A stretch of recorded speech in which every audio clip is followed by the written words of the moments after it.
बिस्मिल्लाहिर्रहमानिर्रहीम। अजाहे ॾह रमज़ानुल मुबारक। ॾह रमज़ानुल मुबारक ॾींहुं आहे हज़रत ख़ुदैजतुल कुबरा सलामुल्लाह अलैहा जी विसाल शरीफ़ जो।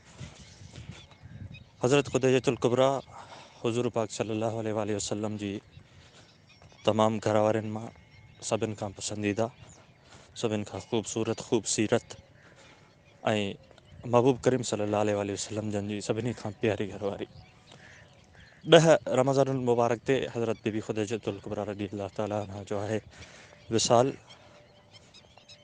हिकु दफ़े हज़रत अम्मा आयशा सिद्दीक़ा रज़ियल्लाहु ताला अन्हा सां हुज़ूर पाक सल्लल्लाहु अलैहि वसल्लम जन वेठा हुआ त हुज़ूर पाक जी ज़ुबान मुबारक मां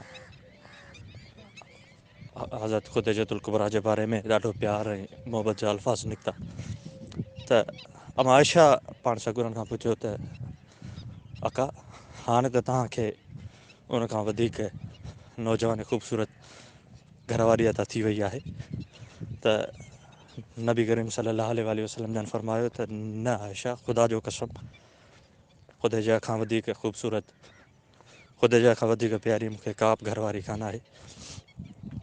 जॾहिं मूंखे नबूअत मिली त सभिनी खां पहिरियां औरतुनि में मुंहिंजी तस्दीक करण वारी ख़ुदैजा हुई।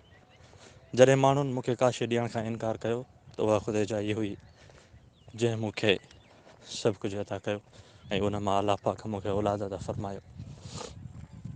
त दोस्तो, अॼु ॾींहुं आहे हज़रत उम्मुल मोमिनीन ख़ुदैजतुल कुबरा रज़ियल्लाहु ताला अन्हा जे विसाल जो। असांजे विच में मौजूदु आहे साईं साहती परगिणे जो बहितरीनु सुगड़, बहितरीनु शाइर ऐं मास्तर चंदुर जी सरज़मीन जो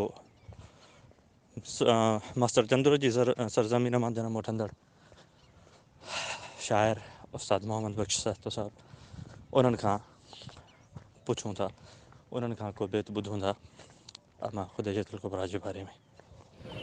बिस्मिल्लाहिर्रहमानिर्रहीम। अम्मा ख़दीजतुल कुबरा हो ॾिठो ख़वाब ख़्याल त झुलियो चंड झोलीअ में अहमरे हिलाल। चाचे पंहिंजे सां कयईं हली हीउ हवाल, ॾुखियो तंहिं लाइ ॾाढो हो सहता हीउ सुवाल। मुखालिफ़ न ॻाल्हायो कूड़ आ कमाल, चयाईंसि राज़ी थियो थई रब जलाल। नज़ूल नूर थींदो नबी बेमिसाल, न्याणी घोट तुंहिंजो थींदो नगपाल। उस्ताद इंतज़ारु कयो अमड़ फ़िलहाल, अम्मा आमना जो अची वियो जो लाल। घोरियईं घोट अरबीअ तां मॾियूं ज़र माल, हवाले हबीब तुंहिंजे सॼण सिर संभाल।